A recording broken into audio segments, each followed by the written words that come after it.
Voina chuan guitar lesson thar kan zir ho lenga voina kan zir ho le tur chu zam zamin kadu zok ti hla sakha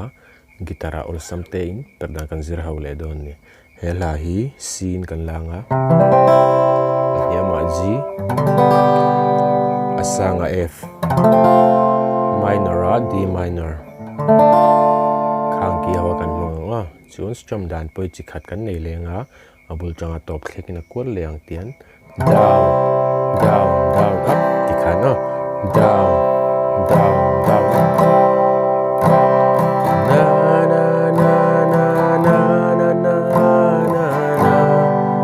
na na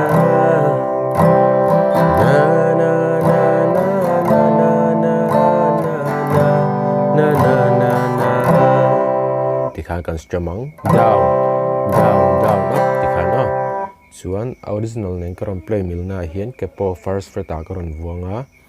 chuan uluk dani lo ngai thale theu don nia